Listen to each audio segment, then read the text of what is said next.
Sahabat setia Gowor yang dikasih Tuhan, Shalom, happy weekend buat kita. Hari ini adalah Sabtu 22 Februari 2025. Kita merayakan pesta Tata Santo Petrus Rasul. Maksudnya pesta ini apa ya?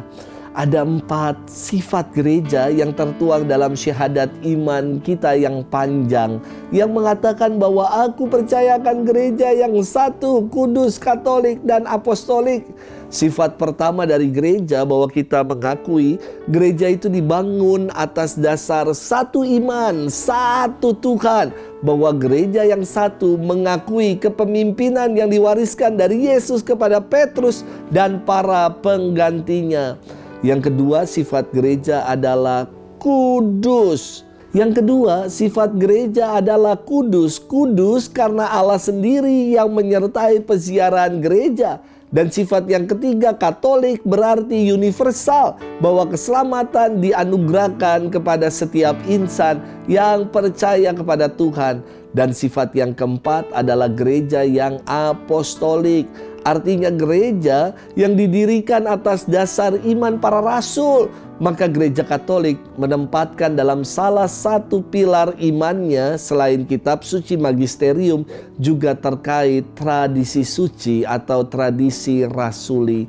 Hari ini gereja memperingati pesta Tata Santo Petrus. Karena sedari awal Yesus mendirikan gerejanya atas dasar iman para rasul dan mempercayakan kepada Rasul Petrus untuk meneruskan gerejanya sebagaimana firman yang kita dengar hari ini. Engkau adalah Petrus, dan di atas batu karang ini aku akan mendirikan jemaatku, dan alam maut tidak akan menguasainya. Kita akan bersama-sama merenungkan firman Tuhan hari ini yang diambil dari Injil Matius 16 ayat 13 sampai dengan 19. Kita siapkan hati kita. Haleluya, haleluya, haleluya. Engkau adalah Petrus, di atas batu karang ini aku akan mendirikan jemaatku, dan alam maut tidak akan menguasainya. Haleluya, haleluya, haleluya. Tuhan bersamamu dan bersama rohmu. Inilah Injil suci menurut Matius. Dimuliakanlah Tuhan. Sekali peristiwa Yesus tiba di daerah Kaisarea Filipi. Ia bertanya kepada murid-muridnya, kata orang, siapakah anak manusia itu? Jawab mereka, ada yang mengatakan Yohanes Pembaptis, ada juga yang mengatakan Elia, ada pula yang mengatakan salah seorang dari antara para nabi. Lalu Yesus bertanya kepada mereka, tetapi apa katamu, siapakah aku ini? Jawab Simon Petrus, engkau adalah Mesias, anak Allah yang hidup. Kata Yesus kepadanya, berbahagialah engkau Simon bin Yunus, sebab bukan manusia yang menyatakan ini kepadamu, melainkan Bapa-Ku yang di surga. Dan aku pun berkata kepadamu, engkau adalah Petrus, dan di atas batu karang ini aku akan mendirikan jemaatku, dan alam maut tidak akan menguasainya. Kepadamu akan kuberikan kunci kerajaan surga. Dan apa yang kau lepaskan di dunia ini akan terlepas di surga. Demikianlah sabda Tuhan. Terpujilah Kristus. Sahabat setia Gowor yang dikasihi Tuhan, kalau kita memandang dan melihat ada cahaya yang terpantul, itu disebut reflektif. Refleksi. Refleksi ini dari kata Latin reflectare yang berartinya dibelokkan ke dalam atau melihat ke dalam. Dengan demikian, kalau kita melihat ada air atau genangan air dan kita bisa melihat ke dalam, ada yang terpantul.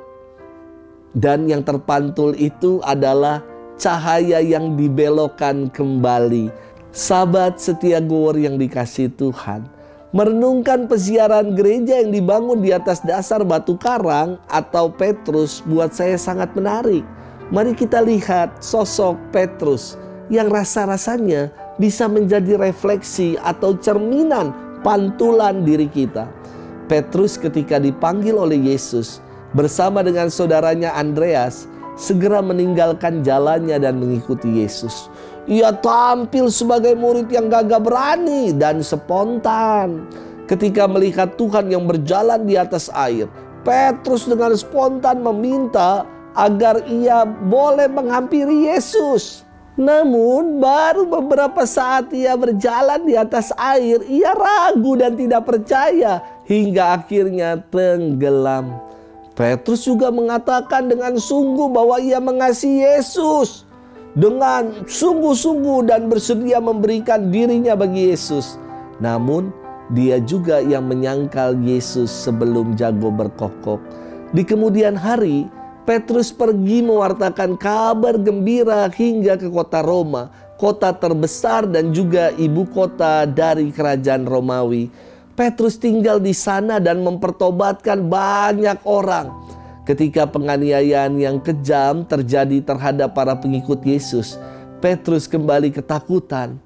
Menurut tradisi, ketika Petrus dalam perjalanan meninggalkan kota Roma, ia berjumpa dengan Yesus di tengah jalan. Petrus bertanya kepada Yesus, "Domine quo vadis," yang berarti Tuhan, hendak kemanakah engkau pergi? Yesus menatapnya dan menjawab, "Aku hendak ke Roma untuk disalibkan lagi." Dan Petrus seketika itu tersungkur di kaki Yesus dan menangis terseduh-seduh. Sama seperti saat ia menangisi penyangkalannya di Yerusalem puluhan tahun yang lalu. Kali ini Petrus tidak lagi mau menyangkal Yesus. Ia tidak mau melarikan diri, melainkan siap untuk wafat sebagai martir, sebagai saksi Kristus. Rasul Petrus malah minta agar ia disalibkan dengan kepala di bawah, sebab ia merasa tidak layak untuk menderita sama seperti Yesus.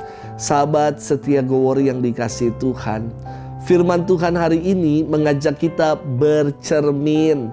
Kadang sikap iman kita seperti Petrus yang spontan dan berani.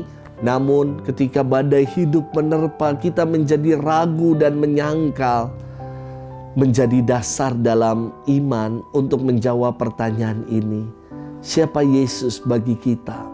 Pengenalan kita akan siapakah Tuhan bagi kita menentukan kedalaman dan kualitas iman kita.